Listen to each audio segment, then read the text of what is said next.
Every morning, he sat on the same bench just outside the chain-link fence of the airfield, thermos in hand. Gaze fixed on the old fighter jet parked near Hangar 6. Nobody spoke to him. Nobody asked why he was there. He didn't wear a badge, didn't carry a phone, just watched, like he was waiting for something. Then, one morning, without a word, he stood up, crossed the flight line, and climbed straight into the cockpit.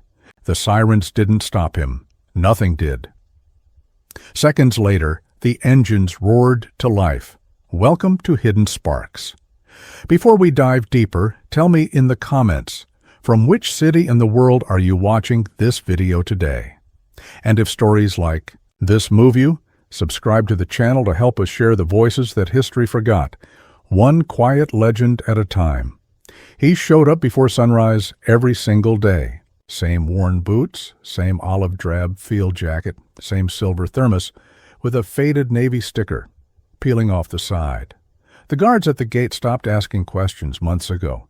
He never caused trouble. He just walked the perimeter fence, sat on the far bench near the maintenance hangars, and stared at the tarmac like he belonged there. Most assumed he was retired base personnel, maybe a mechanic or a ground crew who never really let go of the rhythm. A few thought he was someone's grandfather, harmless, quiet, forgettable. But there were details, subtle ones. The way he watched the young pilots run through checklists from across the fence, eyes following every gesture as if measuring them. The way he tilted his head slightly every time the old F-18 stationed on static display caught the morning light, like he knew its systems better than anyone still walking the flight line. And the way he stood up always exactly at 0600 hours without checking a watch. Some of the younger guys on base called him the Shadow, not out of fear, out of habit. He was always there, always silent, and no one really knew when he left. They never saw him walk out. He just wasn't there anymore. Captain Ryan, the head instructor, had noticed him too. He'd once asked the base manager, "You know anything about the guy who watches the flight line every day?" The manager had shrugged. "Old vet, I guess. Keeps to himself, not on payroll, not on the list. Harmless." But something in Ryan's gut disagreed. He'd served long enough to know that real experience doesn't always come with rank or ribbons. Sometimes it came wrapped in silence and worn fabric. One day, a group of recruits walked by him after morning drills. One of them, tired and overconfident, tossed a comment his way, something about the crazy old plane watcher with nowhere else to go. The man didn't respond, didn't flinch, just kept staring out at the flight line like he hadn't heard a thing.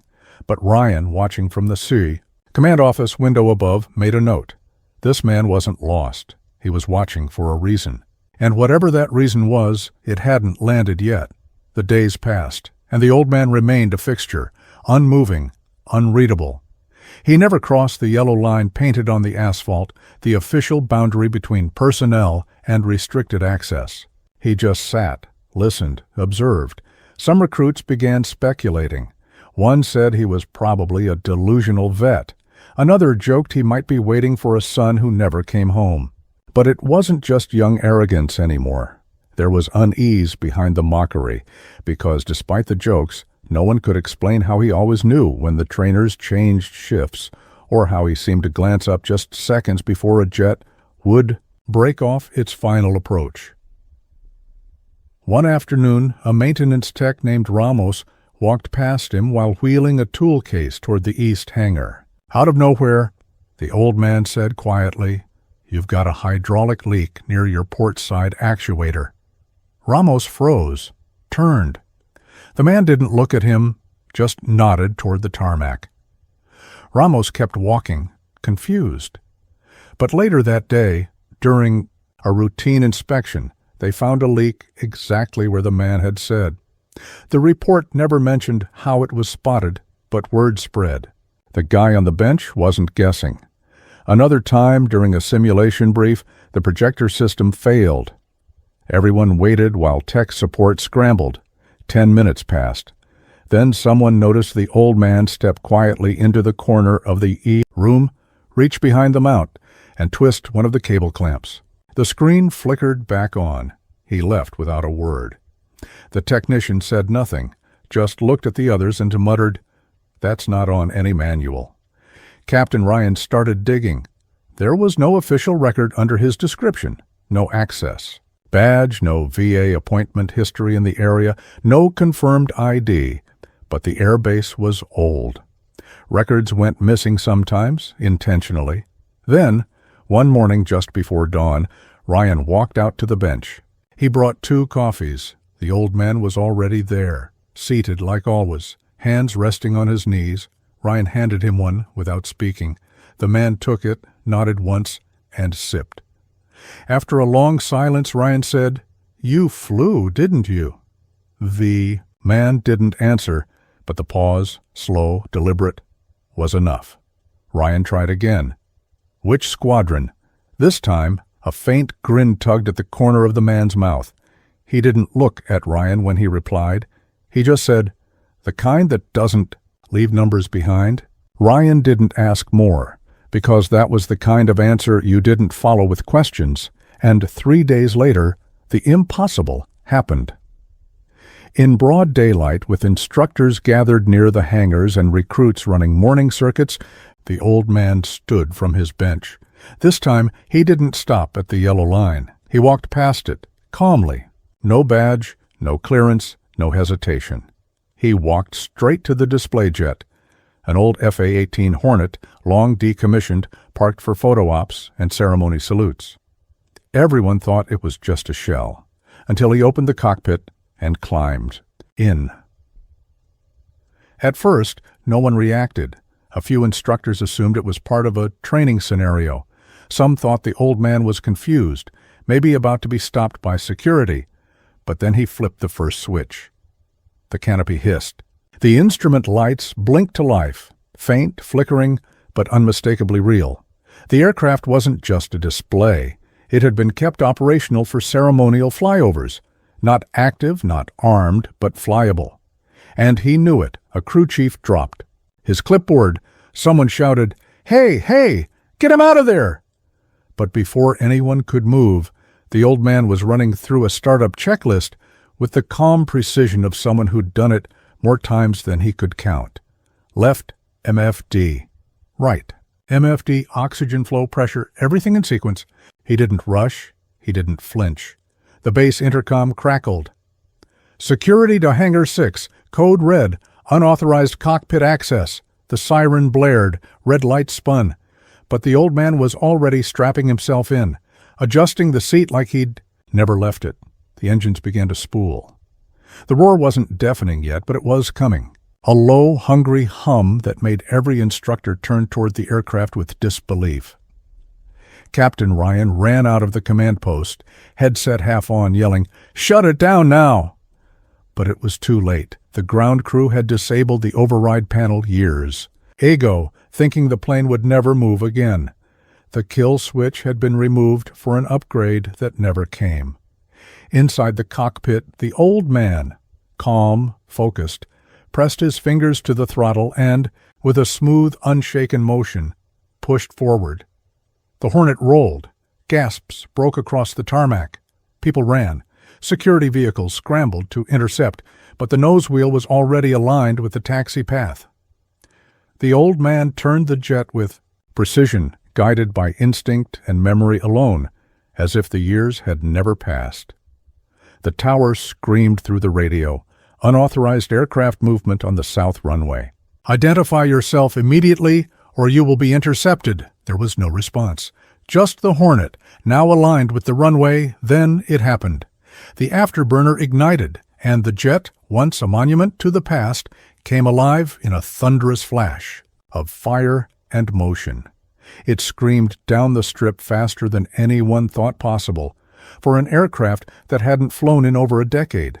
The wheels lifted, the nose tilted, and just like that, he was airborne. Silence fell over the airfield. In the control room, nobody moved. On the ground, instructors stood frozen. Recruits stared in disbelief. Then the aircraft climbed, not erratically, not dangerously, but with elegance, grace. A wide arc that caught the early morning sun just as it banked north. A slow, deliberate roll followed, flawless, executed with the kind of control only elite pilots master after years of training and war. Inside the control tower, someone whispered, "Who is that?" And Captain Ryan, now seated, headset slack around his neck, stared out the window and muttered, "That's not someone. That's something we all forgot existed." The Hornet circled once, high above the base, then dipped into a wide, controlled descent. The wheels touched the tarmac like feathers, softer than any landing most of the trainees had ever seen. No ground crew approached. No security stormed the jet. Everyone just watched. He taxied the plane slowly back toward the hangar, cut the engines, and sat still for a moment longer inside the cockpit, alone in the silence that followed thunder. When the canopy hissed open, he didn't wave, didn't speak. He unbuckled, climbed down without assistance, and walked calmly toward the edge of the airfield. In his hand he held something, a weathered badge, not a current one, an old Navy ID, plastic yellowed, photo faded, but a name still visible. Captain Thomas H. Hoy. One of the maintenance officers whispered it aloud. Then another. And then slowly, the ripple of recognition spread. Hoyt, the test pilot. The ghost from a Black Ops squadron that officially didn't exist, the one who flew through. A lightning storm in '96 to save a crippled carrier's escort. The man who disappeared after refusing a medal for a mission no one was allowed to record. Everyone thought he'd vanished, but he hadn't. He'd been here every morning, watching, waiting. When he reached the bench, he sat down, tucked the ID away, pulled his jacket tighter against the wind, and sat just like he had every morning before. But this time, no one ignored him. Captain Ryan stepped forward, eyes locked on the man who had just made history real again. He didn't salute. He didn't speak. He simply stood beside the bench and nodded. Later that day, a metal plaque was fixed to the bench. Reserved, Captain T.H. Hoy. You never stop flying. The recruits who had laughed now walked a little straighter. The instructors trained harder. No more jokes, no more looks, because now they understood. Some legends don't live in books. They sit beside runways.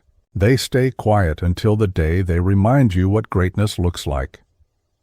So, now I ask you, have you ever seen someone like that? Someone the world wrote off until one quiet act changed everything? Say their name in the comments. Tell us their story. Because here on Hidden Sparks, we believe the greatest heroes are often the ones who wait in silence, until the world is finally ready to see them. Thank you for watching. If this story moved you, share it. Subscribe. Help us keep their legacy alive, one flight at a time. And next time you see someone sitting alone quietly watching the sky, look again. He might be the reason it's still blue.